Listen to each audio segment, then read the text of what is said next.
Hi, I'm Tommy Mitchell, and you're watching PowerCoco TV.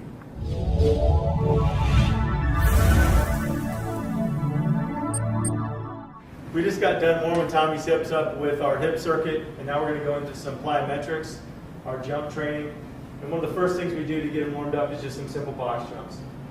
All right, we just work on getting those muscles fired, kind of getting his speed up, getting him used to load and getting himself warmed up. We might do anywhere from 3 sets of 8 to maybe 3 sets of 12. The key with all of these is to make sure your athlete's not getting fatigued.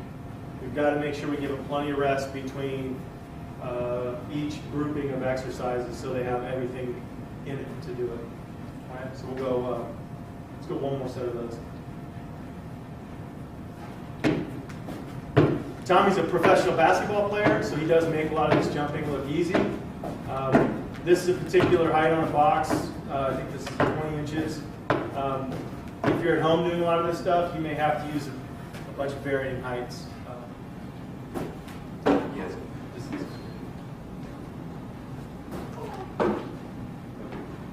So here we're working on a loading pattern with a lateral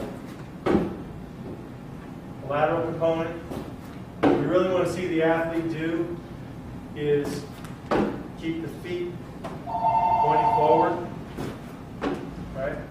And then we're really looking at what happens down here in the middle. The most important aspect of this drill is what happens right there. I want the athletes to always make sure they get themselves comfortable at the top, right? So we get a reset here, and then we go. It's not about how fast we're doing these drills, it's how much quality we see. Perfect. Now, show them we'll do the land, rotate. Okay. So we're going to mix in a component here where Tommy's going to add in some rotation on the land. You want me to rotate down there or there? Rotating down there. Now. So you're going to land this way, and then you're going to turn and face that way. Sorry, yes, so you're rotating.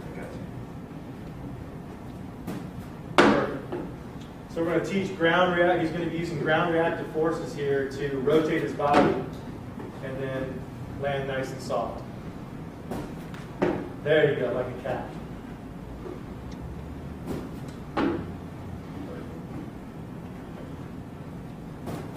Good. Okay, we got him warmed up. Now we'll go, like we can go up a little bit higher. So we just get him warmed up, and then we start getting into the real stuff here. Let's just go like 4 reps with each pattern. Just the side-to-side pattern.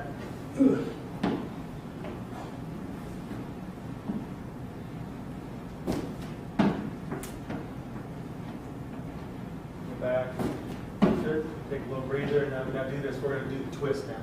This is a total of 4 reps, yeah. Boom. Go back. Perfect. Good. Right. Let's go to a seated box jump. So here we're going to be working on a seated plyometric jump. We're going to teach the athlete basically how to explode without really being able to load themselves. So it's just a different type of jump. So as soon as Tommy stands up from that box, he's jumping. He doesn't get a chance to really load himself. Come on in. Come on in. Raisins in the making.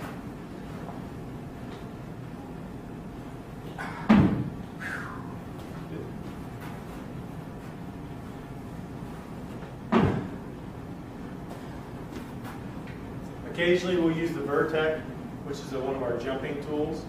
It's this. And we'll set this up, and we'll have Tommy go from a seated position, and we'll test vertical jumping. We'll see how high you can jump from some of these positions.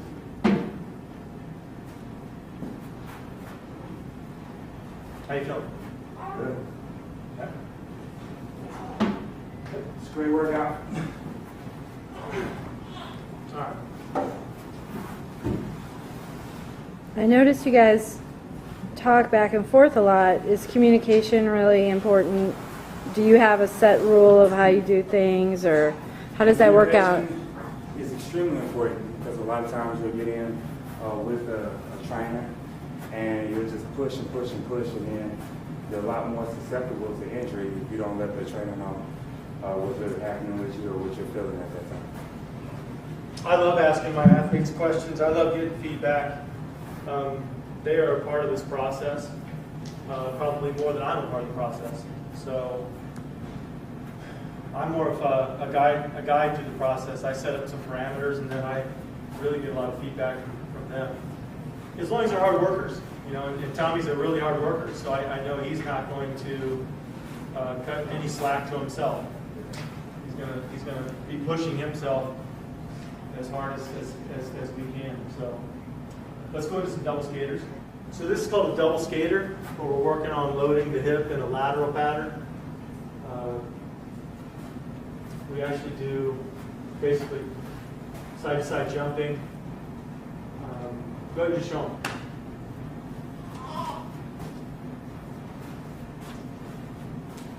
So we're looking at posture. We're looking at body control. We're looking at his lateral hip or his outer hip being able to maintain balance and then explode. You can see how Tommy can get low. He gets really low in those patterns and is able to load that hip and then come out of it. Right? So we're looking at not necessarily how much distance he covers.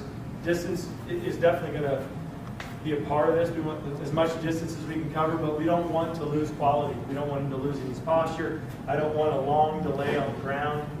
Right? But as soon as he's hitting that ground, I want to see that hip load, and I want to see him going. Right? So we usually work on a lot of basically movements in a forward plane, and we start to go to some lateral planes, then we go back to some forward planes as far as that goes. Just keep moving forward and back. Let's go into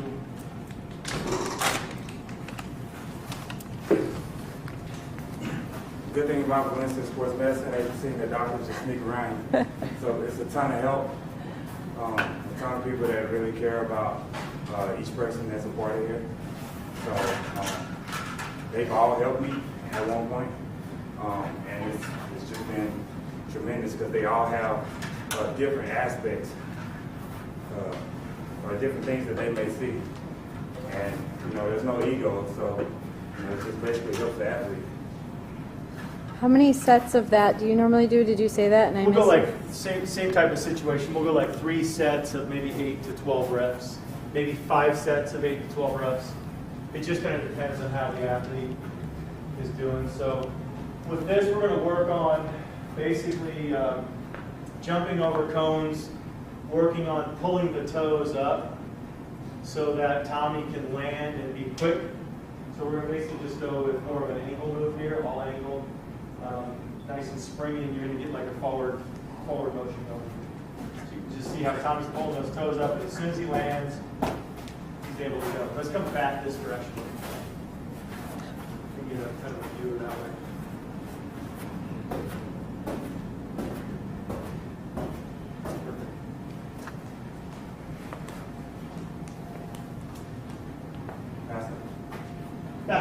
That's you can go, right?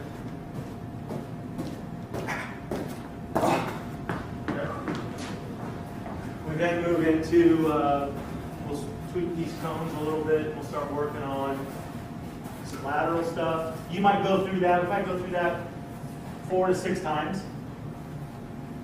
One of the things you do have to be careful with plyometrics is not overextending your athletes. So knowing how many contacts you're giving them, knowing how much they can handle with the load, so we don't create an injury. Or if you're doing it yourself, don't try to push your body past a limit because you end up with injuries. Trying to do too much too early. Got to take this very slowly.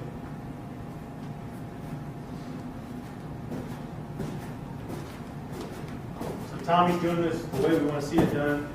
He's actually crossing into the middle, right? He's not cutting any corners. So we want to set this up to a distance that allows the athlete to really land and create 90-degree angles.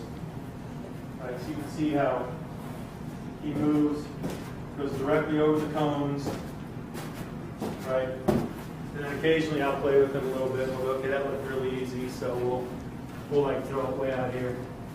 Can't touch the cone.